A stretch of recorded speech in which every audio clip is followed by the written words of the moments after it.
kandi buri gihe iyo abantu batangiye umwaka baba bari mu mashimwe y'umwaka w'igihe cashize, nubwo rimwe na rimwe imyaka tujya twinyuramo ikatunyuzamo n'ibibazo bikomeye, ariko no muri ibyo bibazo tuba twaranyuzemo ntibitubuza gushima Imana. Ubundi kandi tuba turi kwiha imihigo y'umwaka uri imbere cyangwa umwaka abantu baba batangiye. Muri uyu mwaka wa 2025 dutangiye, turifuza twese kugendana n'Imana. Yego. Kandi umuntu wese tumwifuriza yuko yagera ku iterambere ryuzuye ryo mu buryo bw'umwuka ndetse n'iterambere ryuzuye ryo mu buryo busanzwe. Rero hari ijambo natekereje tugiye kuganira namwe. Yego. Ni ukugwanya cyangwa se kwanga kuyoborwa n'umwuka w'isi. Akenshi ibidindiza iterambere ryacu ryo mu mwuka ni isi turimo, ibitugose, ibidukikije, ibyo tunyuramo, akenshi bikaza ari inzitizi za gutera imbere mu buryo bw'umwuka no gusabana. Yego. Umwuka w'isi rero niwo nzavugaho muri iyi minsi. Yego. Umwuka w'i Babuloni cyangwa se umwuka w'isi, umwuka urwanya iterambere ryo mu mwuka. Nibyo bintu tuzaganiraho. Yego. Ubundi hari amagambo kenshi Bibiliya ikunze gukoresha. Iyo Bibiliya ivuze ngo i Babuloni, ibivuze mu isi, akenshi ibivuze isi yavuga mu Giputa, baba ari ahantu runaka havugwa, hakaba havuzwe mu isi, hakaba n'ahandi hantu runaka havugwa, hakaba havuzwe mu ijuru, kandi ari imisozi ya hano ku isi. Yego. Iyo tuvuze Yerusalemu, iyo tuvuze Sayoni, iyo ni amazina afite icyerekezo ciza, ni amazina afite igisobanuro ciza. Yego. Iyo tuvuze Beteli n'ahandi n'ahandi. Ariko nzagaruka cyane ku mwuka w'i Babuloni. Yego. Yego. Ari wo mwuka w'isi. Umwuka w'isi rero ni umwuka umeze gute? Umwuka w'isi, icyambere, ni umwuka urwanya umwuka wa Kristo uri muri wewe. Iyo umuntu amaze gukizwa, yakiriye Yesu Kristo nk'umwami n'umukiza w'ubugingo bwiwe, ikintu cya mbere ahabwa nk'ingwate ni umwuka w'Imana. Uza kubana nawe kugira ngo uwo mwuka w'Imana aguhishurire Imana, kandi agende agufasha gukura, akwigishe, kuko iby'Imana tutabyiga mu bwenge bwacu bwa kamere y'umuntu, turabihishurirwa. Tubihishurirwa rero mu buryo bw'umwuka. Uwo mwuka w'Imana uri muri twebwe niwe ugenda uduhishurira Imana. Niko Yesu yavuze ngo sinzabasiga nk'imfubyi, nzabasigira undi mufasha. Uwo ngo naza azabemeza ibyaha byanyu na biriya bindi byose Yesu yavuze ko ari bibiri bisanga ico caga narimvuze. Rero iyo umwuka w'isi nawo uje mu muntu, uje kurwanya wa mwuka wa Kristo uri muri wewe. Icya kabiri, uyu mwuka ugamije gusenya inzu y'Imana iri muri wewe.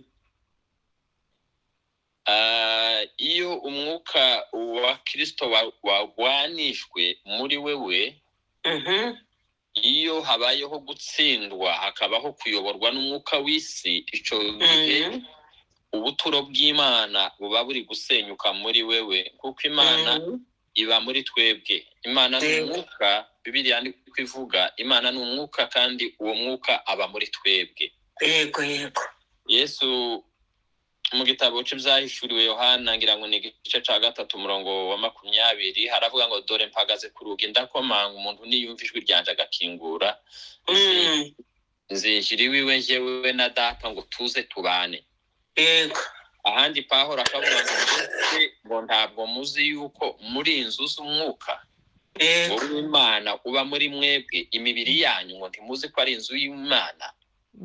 Kuvuga uyu mubiri ni urusengero niwo Imana ibamo, niho umwuka atuye, niho na Kristo Yesu atuye, niho tubikamo ijambo ry'Imana mu buzima bwacu. Ibyo ni iby'ijuru.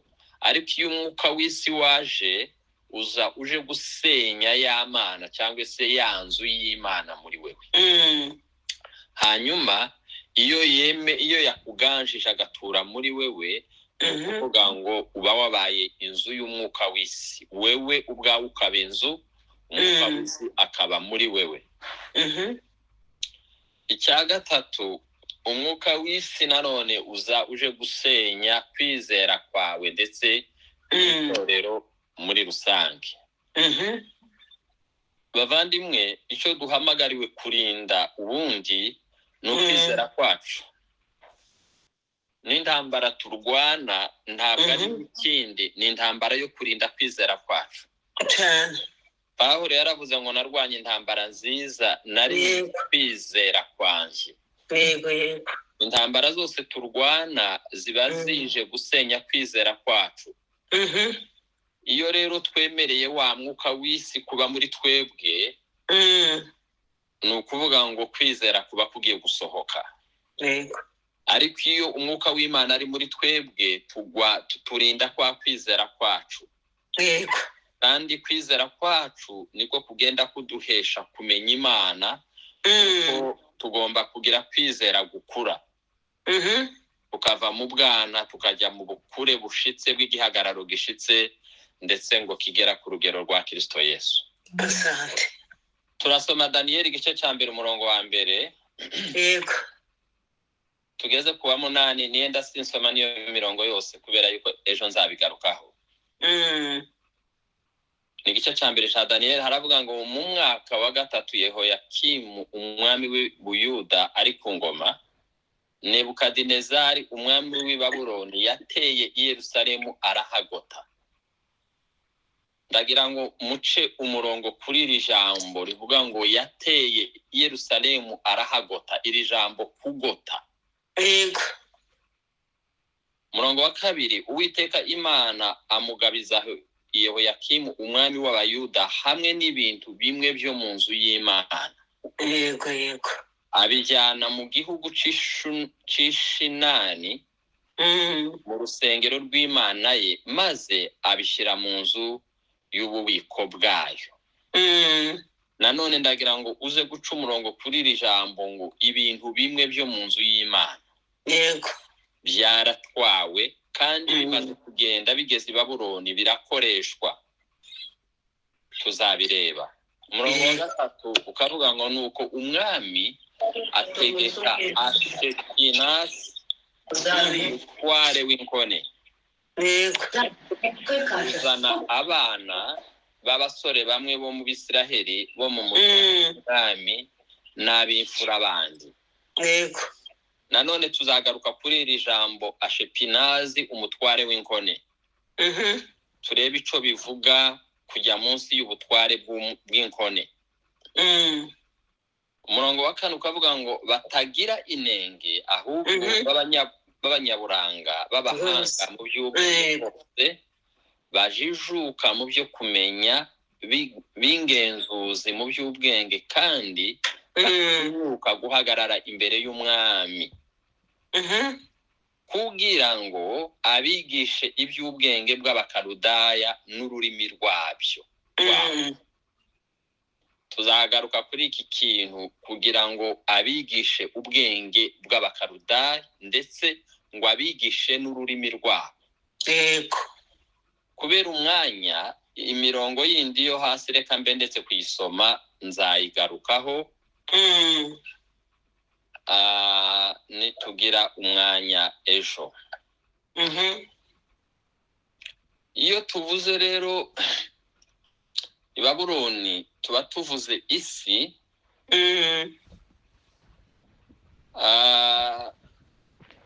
ariko kandi tuba dushaka kuvuga cyane urujijo cyangwa se confusion iterwa no kwivanga.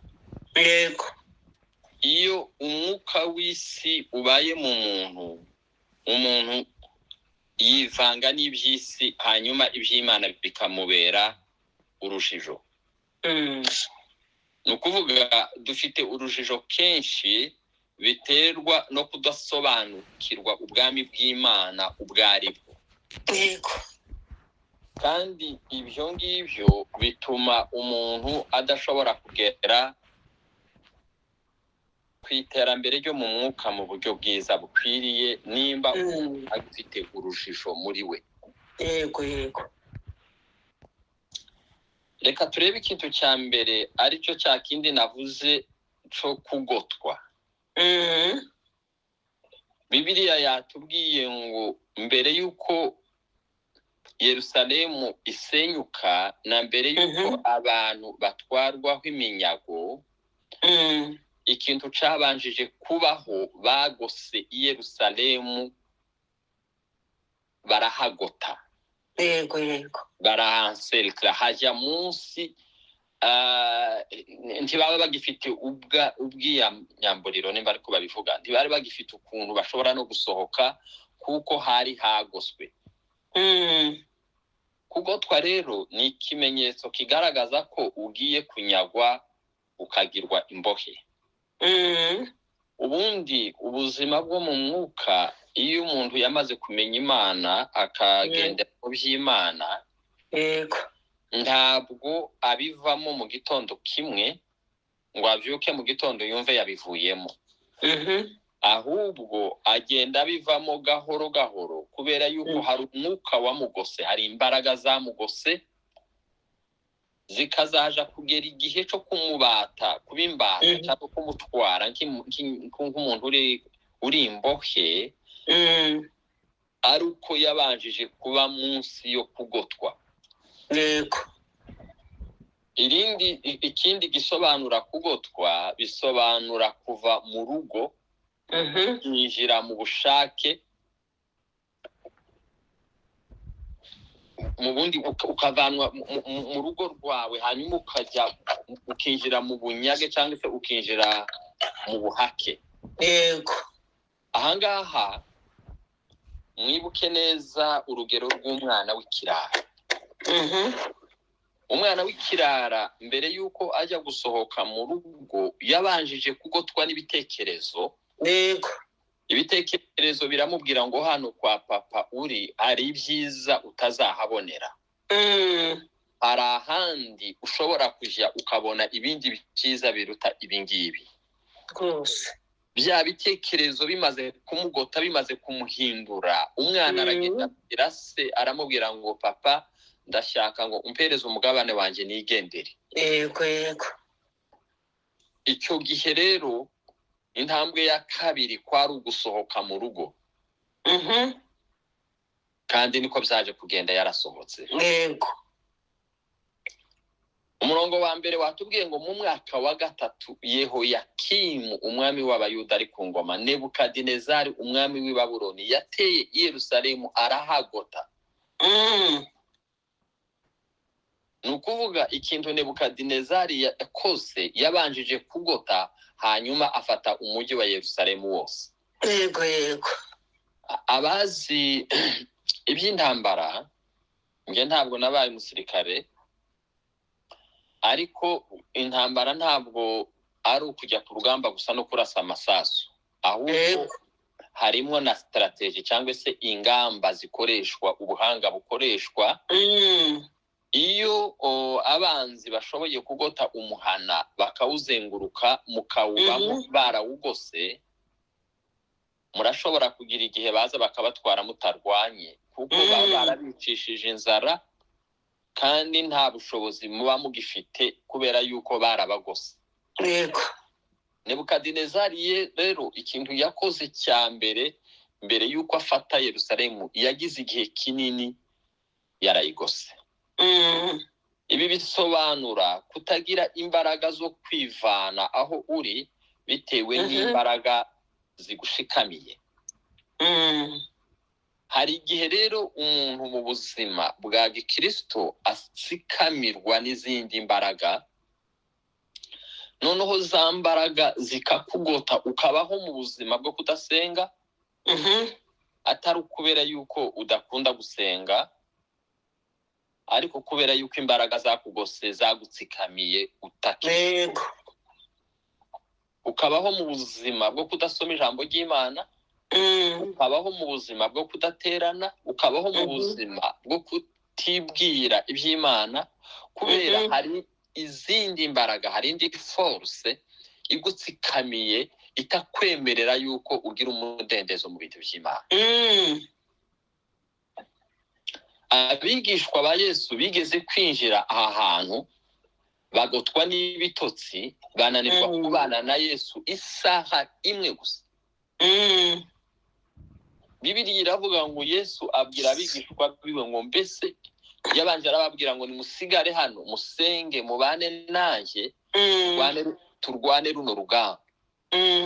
Ariko kubera yuko ngo bari binjiye ahantu batsikamiwe n'ibitotsi n'imbaraga z'umwijima, barasinzira. Muri uko gusinzira hari ikintu batakaje. Ikintu cya mbere batakaje rya jambo Imana yari yababwiye, cyangwa Yesu yari yababwiye. Iyo utangiye gusinzira cyangwa iyo utangiye kugotwa no gukandamizwa, utangira gutakaza ibintu by'agaciro wari mu buzima bwawe. Wa mwanya wagiraga wo gusenga, ya masaha wagiraga yo gusenga no guhura n'Imana no gusabana n'Imana, bya bintu byose wagiraga byiza, ugenda uva kuri kimwe uva ku kindi, uva ku kindi, uva ku kindi. Ukagira ngo ni ibisanzwe, ariko umenye yuko waragoswe, warasikamiwe, nta mbaraga ufite, ibiri kugukoresha si wewe ahubwo n'izindi mbaraga. Abigishwa rero barasinziriye, Yesu agaruka kubakangura inshuro zitatu zose, agasiga basinziriye, akongera akagaruka akabakangura, agasubira agasanga abantu. Ingaruka zakurikiyeho nuko batangiye kurwanisha inkota. Yesu amaze kugaruka yanesheje, kuko hariya tubona Yesu we yaragiye arasenga. Bibiliya avuga ngo muri kwa gusenga ngo abamarayika baramanuka bamwongerera imbaraga. Bamaze kumwongerera imbaraga, araza abwira abigishwa, arababwira ngo nimuhaguruke nimukanguke, ngo ubu nyine umwana w'umuntu bagiye kumutwara. Kandi we yari amaze gusobanukirwa ibigiye kumubaho byose, kandi yemeye, kandi azi yuko urugamba agiye kurutsinda. Ariko kuko abigishwa batashoboye kubana nawe isaha imwe, bagoswe n'ibitotsi, Petero aho kuvuga ngo arwane icyo umwuka wera yari yategetse kurwanisha, yari amasengesho, kubera ko batasenze, ahubwo batangiye kurwana mu buryo bw'umubiri. Amaze gufata inkota atema ugutwi k'umuntu. Bavandimwe, ahangaha niho tujya dukunda kugwa, cyangwa niho dukunze kuba kenshi, ugasanga umuntu aho gukemura ikibazo mu buryo bw'umwuka, ko aragikemurira ubwenge n'imbaraga z'umubiri.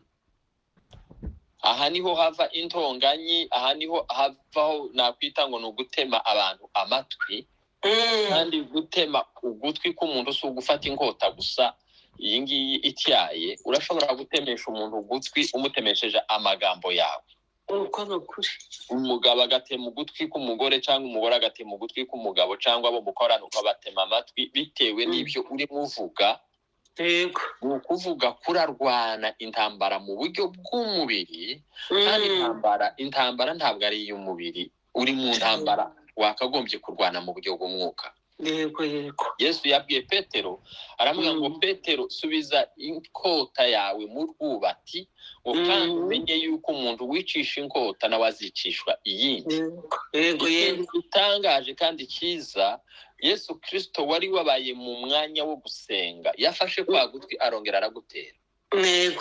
Ahangaha harimo amasomo manini cyane akomeye, iyo turi mu bihe byiza byo gusenga Imana iratuyobora nubwo haba hari abantu bakomeretse tukabomora tukabakiza, abarwaye tukabasengera bagakira, abakomeretse mu buryo bw'amarangamutima tukabasengera bagakira. Ni ukuvuga ngo amagambo yawe ashobora gukiza mu gihe amagambo y'abandi yo ari gukomeretsa. Ikindi, indi ngaruka zavuye kuri aba bigishwa nuko benshi barahunze muri uwo mwanya, basigiriye Yesu, baramuhungirira, baragenda. Iyo rero turi mu bihe by'umwuka w'i Babuloni watubase watugose, biroroshe guhunga mu by'Imana. Turasaba Imana kugira ngo uyu mwaka wa 2025 tukabe umwaka wo guhunga, ahubwo uzabe umwaka wo guhagarara no kunesha urugamba. Kuko intambara irahari mu buryo bw'umwuka, duhora mu ntambara. Mwibuke ubushize ubwo twarimo tuganira namwe, kandi twaganiriye hejuru y'amarembo 12 ya Yerusalemu, kandi muri ariya marembo twavuze ko hariho irembo ry'intambara, ryo ryitwa irembo ry'ifarashi. Hakabaho n'irembo ryo mu gikombe, nanone nayo n'irembo ry'intambara. Ni amarembo Imana itunyuzamo, ariko ikatunyuzamo kugira ngo tube abantu bateguwe kurwana intambara. Kuko muri ubu buzima bwa Kristo, Pawulo yaranditse aravuga ngo muhagarare mushikamye, ngo mutwaye intwaro z'intambara, ngo kugira ngo mutabasha gutsindwa n'uburiganya bwa Satani. Yego. Niba Imana rero itubwira ngo tuhagarare dushikamye turwane, ni ikivuga yuko turi ku rugamba. Kandi na Pawulo yandikiye Timoteyo baramubwira ngo nta muntu wakwiyandikisha kuba umusirikare wa Kristo yongere yishire mu by'ubu bugingo, abe akinejeje uwamwandikiye ubusirikare. Ubu buzima rero bwa Kristo ni ubuzima bw'intambara, ni ubuzima bw'urugamba, ni ubuzima bwo kurwana. Kandi turwana n'umwuka w'isi, turwana n'umwuka w'i Babuloni, turwana na systeme y'isi, turwana n'ibintu byinshi bitugose bishaka gusubiza kwizera kwacu inyuma. Amena. Ikindi cyakurikiye nanone kuri aba bigishwa, Petero yihakanye Yesu.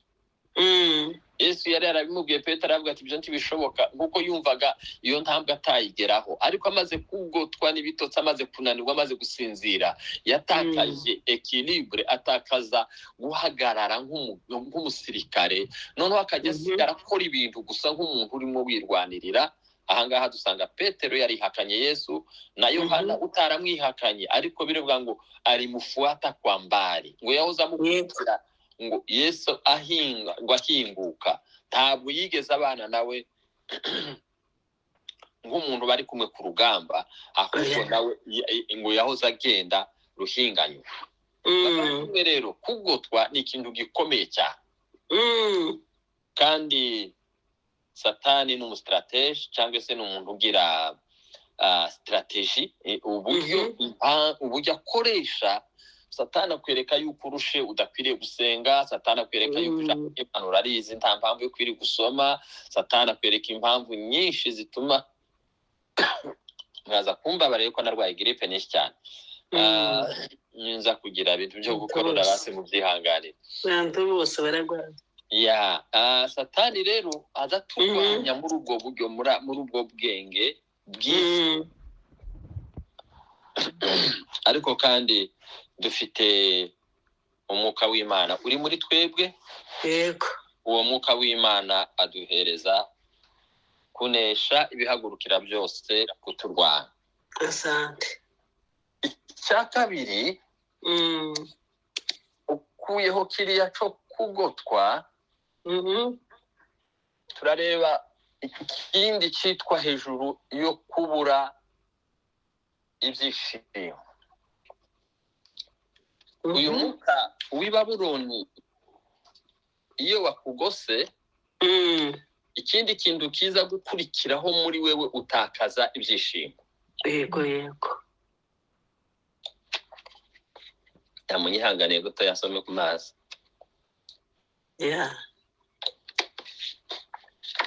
Zaburi 137. Yego.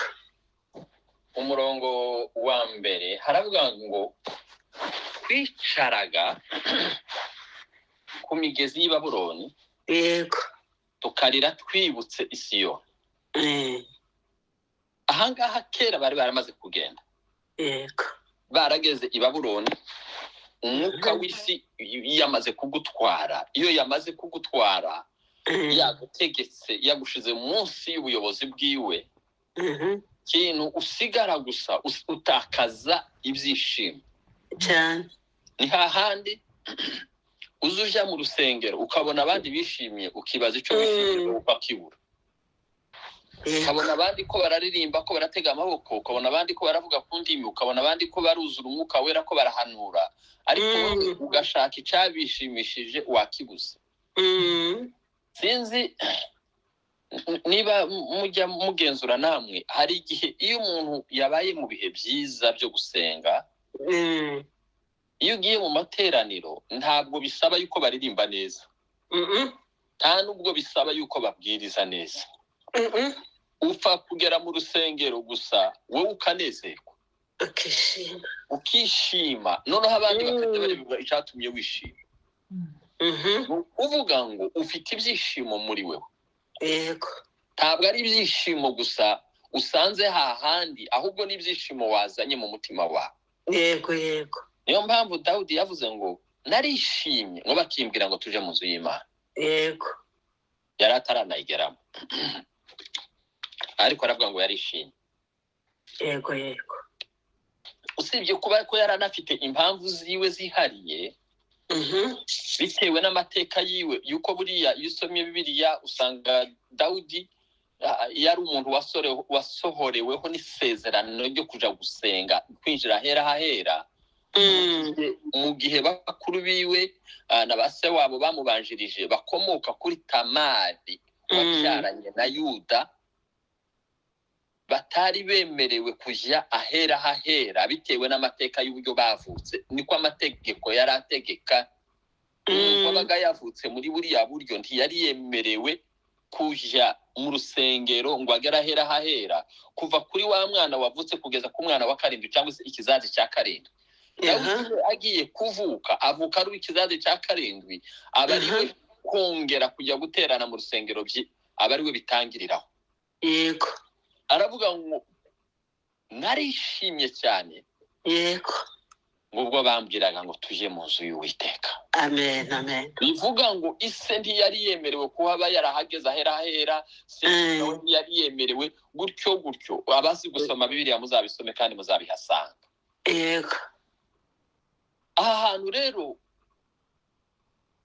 nta munezero wo kugendana n'Imana uba ugihari iyo umwuka w'i Babuloni wamaze kukugota. Ni Zaburi ivuga ngo twicaraga ku migezi y'i Babuloni tukarira twibutse Isiyoni. Ntabwo barizwaga yuko bishimye, ntabwo barizwaga n'amarira y'ibyishimo by'agakiza, barizwaga n'amarira yuko bagiye ari iminyago kandi bakanezwa kuhiva.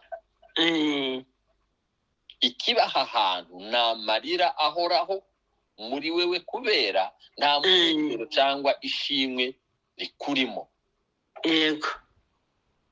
Ikindi verse ya 2 iravuga ngo twamanitse inanga ku biti by'i Babuloni kubera kuzinukwa, nta gushima kuhaba, nta mavuta, nta gukenera umunezero. Umuntu aba yaramaze kuba umuntu ufite umutima winangiye. Rimwe na rimwe arashobora no kubwiriza, ubundi arashobora no kuririmba, ubundi arashobora no gusenga yageze mu rusengero, ariko kubera yuko ari ibintu arimwe akorera aho ngaho gusa, usanga nta mavuta bifite. Yes. Ntabwo ibintu arimwe akora bigira impact kuba ari kubyakira. Sinzi niba ari igenzura ryanje ku giti cyanjye bwite, ariko muzarebe umuntu umwe arashobora gusenga mu rusengero itorero ryose rigafatwa cyane, mwese mukinjira mu mwuka wo gusenga. Yego. Kubera yuko kwarakora ibintu bimurimo, yaririmba mwese mukanezerwa, yatega amaboko gutya gusa, itorero rikuzura ibyishimo cyane. ariko harashobora no kubaho umuntu yatega amaboko itorero ryose rigakwazika. Kubera iki? Kubera ko arakora ibintu bidasize, adasigiwe, ko arakora ibintu mu buryo bw'umubiri. Aha hantu ni ukuvuga ngo gukorera Imana nta munezero biba bigitera uwo muntu. Ariko iyo turimo dukorera Imana tuyobowe n'Umwuka Wera, tubikora tunezerewe cyane. Twabikora twikoresha gusa, tukabikora tugonona. Yego. Kandi Pawulo yaranditse aravuga ngo mwirinde kwigonona. Ikindi, uba utacumva muri wewe umunezero n'ibyishimo biva ku gukorera Imana. Yego. Ibindi abandi bantu bakorera Imana, wowe ukajya wumva ntibikunezeza, ukumva nta n'impamvu yo kubikora, ndetse ukaba umuntu wo kujora ngira ngo birumvikana, ukaba umuntu wo gukritika ibintu byose barimo bakora, wowe ukabikritika. Bazana igitekerezo mu ikanisa ukakirwanya, bazanye igitekerezo cyo gusenga ukumva bazanye ibintu biremereye, bavuga ko ziyirize ati byose kandi n'ibikisi byo biracyabaho. Ni ukuvuga wagiye utakaza ibintu by'agaciro, ntabwo wowe bikifite agaciro kuri wewe. Ibyo abandi bashaka, ibyo abandi bishimira, ibyo abandi baharanira, wewe kuri wewe aba ari ibintu by'impitagihe. Icya gatatu tugiye kureba ni ubutegetsi bw'igitugu. Ni ukuvuga ukaba imbata ya kamere. Nebukadineza ni umunyagitugu, ntabwo ari umubyeyi. Yego. Yamaze gutwara bano bantu, yamaze kugota kino gihugu, atwara abantu abajyana mu gihugu cyiwe, ashitse abagira abakozi biwe ariko mu buryo bw'igitugu. Yego. Kamere iyo yafashe intebe igukoresha ibyo udashaka cyane, ariko ukananirwa kubyivanamo. Amen. Utekereze Kayini yananiwe kwiyumanganya, yica murumuna we kubera gusa ishyari. Kandi Imana yaramugendereye irabimubwira mbere yuko yica murumuna we. Yego. Iramubwira ngo Kayini uramenye, ndori ibibi ko biritugatuga ku muryango w'urugi rwawe. Yego. Kandi Imana iramubwira ngo kandi ufite imbaraga zo kubinesha cyane, kandi nawe wakora ibyiza washimwa. Izo nama zose Imana yamubwiye mu buryo buri direct, ntabwo yazumvishije kubera yuko kamere yiwe yari yamaze kumuganza cyane. Icyakurikiyeho yishe murumuna wiwe. Ni ukuvuga iyo Nebukadinezari agutegetse, uba uri mu buzima aho utiyoboye, ahubwo uyobowe na system n'isi. Uyobowe ukaba wayoborwa n'akazi kawe, uyobowe n'inshingano zidasobanutse, ubayeho uyobowe n'umutima ugucira urubanza, ariko ukumva aho hantu ntufite kuhivana. Yego. Ni ukuba rero uba uri mu bubata. Yego. Sindi kumenya neza amasaha mfite, ariko ngira ngo nshireho akandi kamwe. Afite minota pastor. Urakoze. Ikindi, i Babuloni cyaranze abantu bagiye i Babuloni kwari ugusenga ibigirwamana. Yego.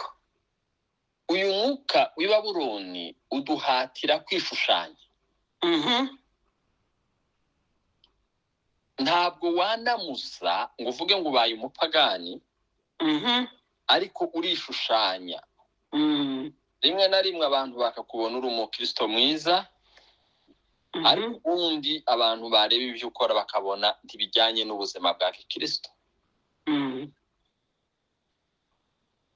kandi kugira ngo ubunyage bukunde neza abaho za menace, intambara. Uhura n'intambara zikuyobora, noneho ukajya kwisanga wagiye mu bintu bibi cyane wewe ubwawe udashobora kwivanamo, ugatangira gukora ibikorwa bimwe utakagombye gukora biteye isoni. Hanyuma i Babuloni bazakubwira ngo nutishushanya, bazakubwira ngo bazagutwika cyangwa bagute mu rwobo kugira ngo ugire ubwoba, winjira muri gahunda yo gusenga ibigirwamana. Niko byagendekeye ba Daniyeli n'aba Meshaki n'aba Shadraka. Yego yego. Barababwiye ngo musenge ibigirwamana, kandi nimutabisenga muzinjira mu muriro, muzatwika cyangwa se bazabajugunya mu rwobo rw'intare. Iyo rero umwuka w'i Babuloni wamaze kuza ukakubata, ugutegeka gukora ibibi, hanyuma ukazukubwira ngo nudakora bino bibi ngo wowe ntuzagera kuri ibi ngibi. Ndora abandi inzira banyuzemo, ndora abandi aho bageze, ndora uko abandi babigenza, ndore nudakora ibi bintu ntaho uzigeze. Ugatangira gusenga ibigirwamana, kandi wewe warahamagawe mu buryo butandukanye n'abandi. Uko nukuri. I Babuloni rero haba igitutu c'abantu bakomeye basenga ibishushanyo. Yego. Winjira muri systeme y'isi, noneho ugasanga habamwe abandi bantu, n'indi si uba winjiyemo, ugasanga habamwe abandi bantu bakagushiraho igitutu, abantu bakakwiyobora, abantu bakagutegeka. Yego. Noneho ugasanga uba mu bintu utaruzi, ugatangira kumenya isi. Uko nukuri. Icyo gihe uba watakaje imbaraga, uba wabaye icyo umuntu bita vulnerable. Ni ukuvuga nta kintu kikimurengera. Uba wageze ku rwego rwo nta kikurengera gihari, wo kugirirwa impuhwe cyane. Kubera ko imbaraga zose z'i Babuloni zifitwe n'umutwe, rero ushobora guhohoterwa, nta cyakurengera. Umutwe mvuga ni systeme cyangwa se ni Nebukadinezari. Yego. Winjiye muri systeme, wowe gusa ni ukuvuga ngo ura-executa, uragendera mu bintu. Nico gihe uzasanga umuntu yarabaye umusinzi ruharwa, yarabaye umusambanyi ruharwa, yarabaye umurozi, yarabaye umwibyi, yaragize amayeri, yarabaye umuntu mwese mukajya mwibaza ngo ariko buriya ni kanaka twari tuzi, cyangwa bakubwira ikintu yakoze ukumva nawe kiragutangaje. Yego yego. Ni ukuvuga ikintu cya vulnerability, afite intege nkeya, agifite ikintu cyamurengera. Ni nk'akurya, reka mbahereza urundi rugero rumwe. Iyo umuntu yatewe n'indwara mu buryo bw'umubiri, yego, indwara zikakurusha imbaraga, ukagira nk'indwara z'amavirus zikakurusha imbaraga, noneho utangira gutakaza bwa bwirinzi bw'umubiri wawe. Yego. Watangira gutakaza ubwirinzi bw'umubiri wawe, ni ukuvuga ngo akarwara kose kazakwikubitaho kazagushobora, kuko ifite ikintu kikurengera. Umubiri wawe wacitse intege, abasirikari b'umubiri wawe bacitse intege, indwara iyo ari yo yose yoza ikaguhitana. Yego.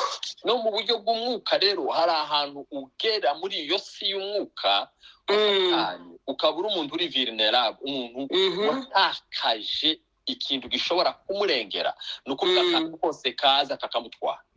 Yego. Ikindi, ibyo ukora i Babuloni nta gaciro bihabwa.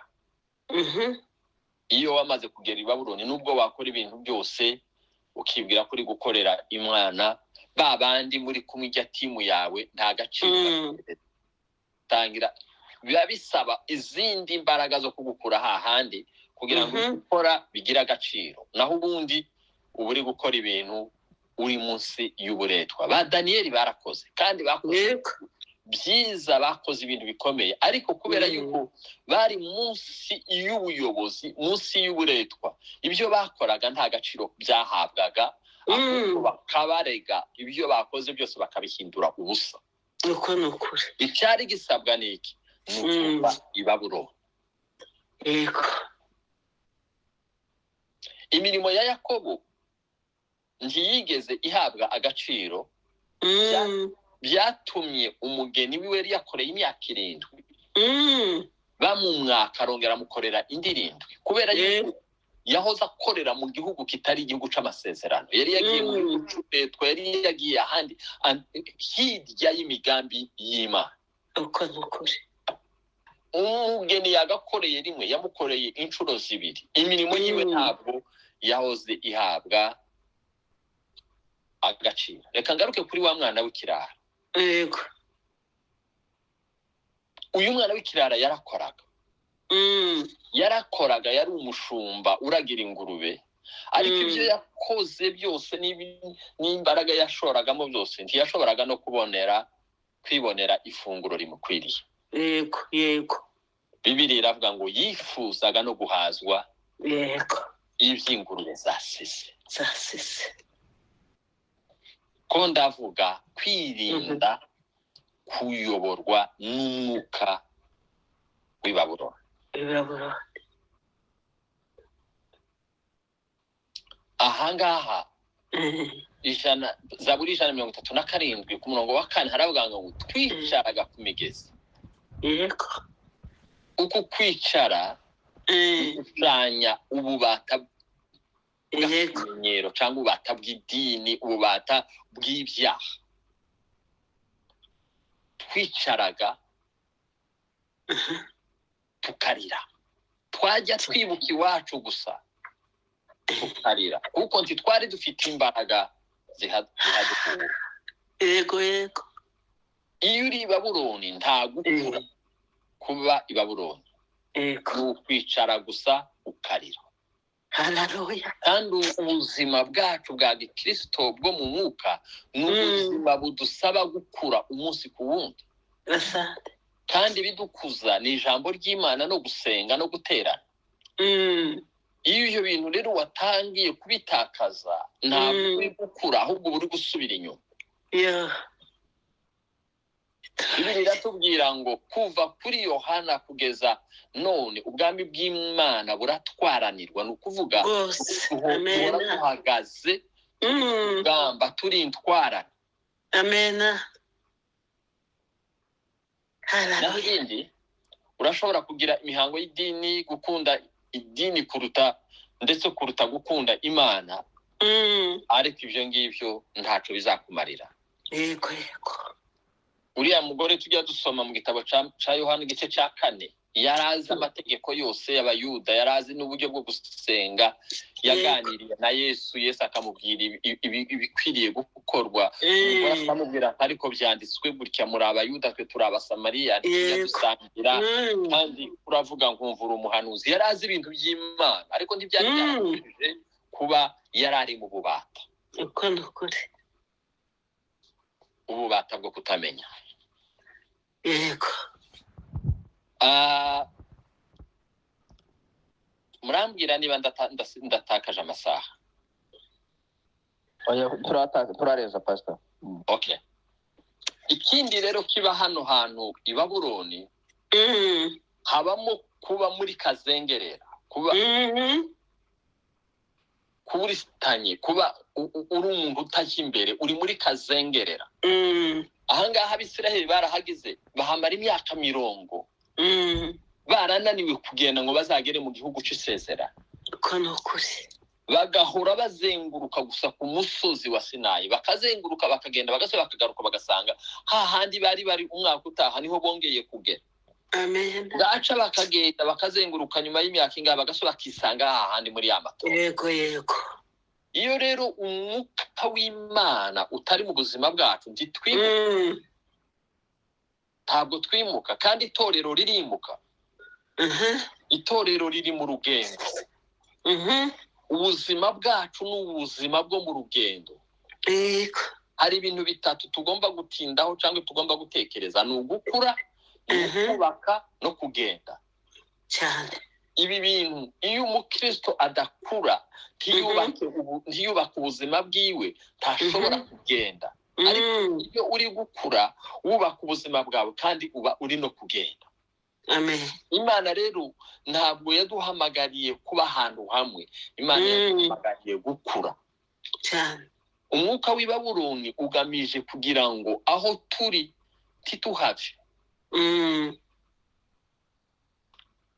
Ukumva warashitse nta kindi kigombye gukorwa n'ibi ngibi. Nza ntanga amaturo, nza mfasha n'abakene, nza ndirimba, nza mbwiriza, ndasoma ijambo ry'Imana. Yego. Umwaka ugashira n'undi mwaka ugakora bya bindi, n'ubundi mwaka ugakora bya bindi. Yego. Nta kintu ciyongereye cyo mu buryo bw'umwuka mu buzima bwawe, ahubwo uri umuntu uhora hahandi muri kazi y'ingerera. Waduja kuvuga ukavuga ngo uzutanga icacumi, uzugira gute na gute. Ni byiza gutanga icacumi, ariko hariho n'ibindi utakoze wakagombye gukora. Hari indi ntambwe, hari ubundi buzima wakagombye kwinjiramo, hari irindi hishurirwa wakagombye guhabwa, hari indi découverte, hari indi si wagombye kugeramo mu byo bw'umwuka. Aho rero yanditse aravuga ngo hari ahantu nageze, nimba narindi mu mwuka simbizi, nimba nari no mu mubiri nabwo simbizi. Ngico nzi gusa ngo nuko nageze mu isi ya gatatu, ngo kandi ibintu nabonye ngo amaso ntarabibona kuri iyi, amatwi ntarabyumva, ngo ibintu ngo bitarinjira mu mutima w'umuntu, mu bitekerezo. Ariko aravuga ngo ibyo ngibyo narabibonye, ngo kandi Imana yabibikiye abayishaka. Ni ukuvuga ngo abantu bazagira ngo ni mu ijuru. No, ntabwo ari mu ijuru, ni hano mu isi, mu rugendo rwo gukura. Dushobora kugera ahantu iby'Imana ikabiduhishurira. Ibyo ngo Imana ibihishurira abayishaka. Ukagera mu ijuru kandi uri mu isi, ugakura mu ijuru kandi uri mu isi, ukumva iby'ijuru kandi uba mu isi, ukabona iby'ijuru kandi uba mu isi.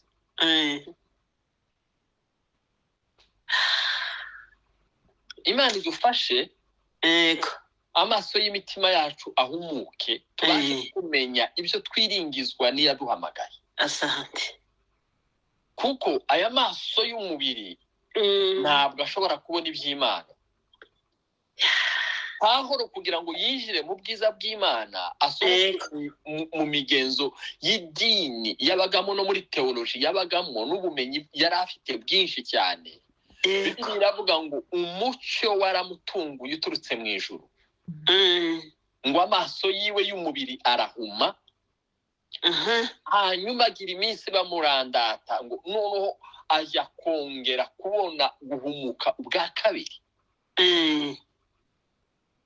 Iyo amaso yacu ahumutse, niko Pawulo yanditse ngo ndabasengera ngo kugira ngo amaso y'imitima yanyu ahwezeshwe, ngo mubashe kubona ibyo mwiringizwa n'iyabahamagaye. Asante. Hari ahandi dusoma mu gitabo cy'Ibyahishuwe Yohana havuga ngo ndore nkugira inama, ngo kubera ko uri impumi, ngo ndakugira inama ungureho umuti usige ku maso yawe ngo ubashe kubona. Yego. Imana iduhumure amaso yo mu mutima. Murabizi Gehazi yari ari kumwe na Elisa, kandi bari ahantu hamwe muri zone imwe mu nzu imwe, ariko bahoze babona ibintu bitandukanye. Gehazi akabona abantu babagose bagiye kubica, ariko Elisa wari wuzuye umwuka w'Imana akabona abasirikare b'ijuru babagose bo kubarinda cyane. Elisa yaje kumenya yuko ikibazo Gehazi kinini afite n'ubuhumyi bwo mu mwuka. Arasenga aravuga ngo data muhumura amaso abashe kubona ingabo zitugose. Uko nukuri. Gehazi arahumuka aravuga ati ye baba we, atereka tugoswe n'ingabo z'abamarayika zitugotesheje amagare n'amafarashi. Yego. Nico gihe Elisa yasohotse abwira ba basirikari bari baje b'Isiriya bafite amaso y'umubiri, arabira ati munkurikire. Baramukurikira arabatwara bageza ku mwami, abwira umwami ati abangaba ntimubica ariko mubasubize iwabo kuko nta maso bafite. Yego. Iyo dufite amaso yo mu mwuka turabona. Yego. Ariko iyo tudafite amaso yo mu mwuka tuba mu isi y'umwijima. Ibintu byose ntitubibone, tukajya tubonesha ibintu ubwenge bwacu, kandi tukabicira urubanza mu bwenge bwacu. Ni ukuvuga uyu mwuka w'i Babuloni uhumisha amaso yacu yo mu mwuka agahuma, ukaguma ahantu muri kazengerera. Ikindi, umwuka w'i Babuloni ntuzi ukubuza gusenga, ukubuza gukura. Ugahora uri umwana mu buryo bwo kumenya Imana. Ikindi, uyu mwuka w'i Babuloni ntukwemerera, ntujya ukubuza guterana, ahubwo ukubuza kwishimira amateraniro.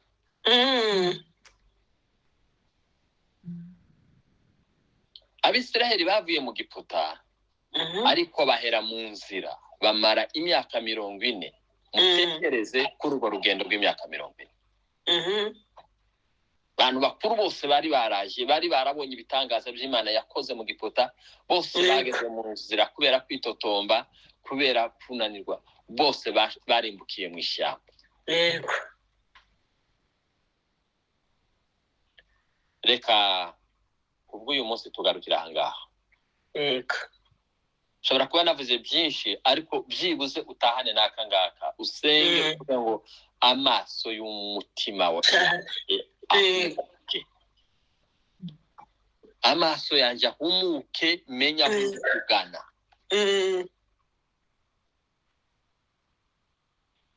Naho ubundi turashobora kuba mw'isi wowe n'umwuka w'isi, kandi twibwira yuko turi mu rugendo. Ejo tuzakomereza aho ngaho, tuzavuga hejuru ukuntu uyu mwuka w'i Babuloni uza usenya umuco ushingiye ku butumwa bwiza. Iyo mwuka waje usenya umuco cyangwa se culture, umuco ubutumwa bwiza muri twebwe. Hanyuma tuzavuga n'ibindi byinshi. Tuzavuga ukuntu Babuloni hazaduhindurira ururimi, kandi tuvuge n'ukuntu i Babuloni hazatugaburira ibyo kurya by'iwabo, kandi dufite ibyo kurya by'iwacu mu bwami bw'Imana. Mana, ducishije bugufi amarangamutima yacu, ducishije bugufi ubwenge bwacu. Twongeye kwisuzuma, twongeye kwibwira, twongeye kwitekerezaho. Turasaba kugira ngo uturinde Mana, tutisanga muri uyu mwuka w'i Babuloni, tutisanga muri ubu bubata, muri izi mbaraga, tutisanga ahantu tuzibwira ngo ko turakora kandi nta nico turi gukora. Turasabira amaso y'umutima yacu kugira ngo ahumuke, tubashe kubona ibyo twiringizwa niyaduhamagaye. Data, ntitugendere mu isi y'umwijima, ahubwo tugende nk'abagenda ku manywa izuba riva.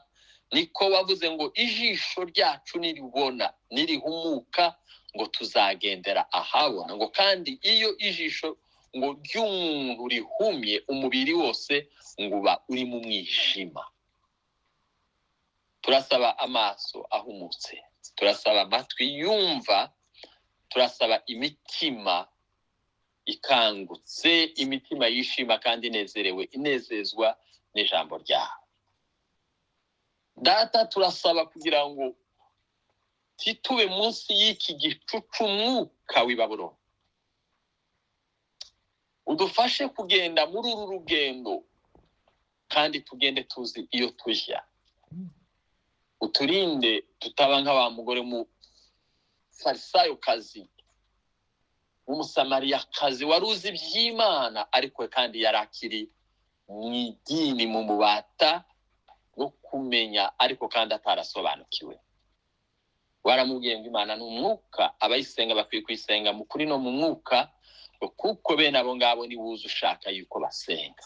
Natwe muri ubu buzima bwacu bwo kubaho muri iyi si turasaba kugira ngo tuyoborwe n'umwuka w'Imana, nibwo tuzakora ibyo data ashaka, kandi nibwo tuzakora ibyo umwuka ashaka, tudakora ibyo kamere irarikira. Ijambo ryawe ribe muri twebwe aritabaza, umwuka wawe nanone ayobora ubuzima bwacu, maze buri munsi tuzajya tubyuka tujye tuvuga ngo mwuka wera ngwino twirirana. Buri munsi nitujya kuryama tuvuga ngo mwuka wera ngwino turi kumwe. Tidushaka kuba ukubiri n'Imana mu buzima bwacu, ahubwo turashaka kugira ngo twuzure umwuka wera, nibwo tutazakora ibyo kamere irarikira. Ijambo ryawe tumaze kumva uribike mu byumba biteguwe by'izahabu, biteguwe neza kandi bitazagira ikintu na kimwe gishobora kuza ngo kirikuremo. Niyo mpamvu twamaganiye kure ya myuka mibi zikuramo ijambo mitima, ahubwo turasabye kandi turaporoteja ijambo ryawe mitima yacu kugira ngo rimere kandi rikure kandi ryera imbuto, kandi imbuto nyinshi kandi zigumaho. Ishimwe n'icubahiro n'ibibi byawe, uyu mwaka uzatubera umwaka wo kugendana nawe. Bisabye mu izina rya Yesu Kristo umwami wacu, amen. Mana turagushimiye mu izina rya Yesu.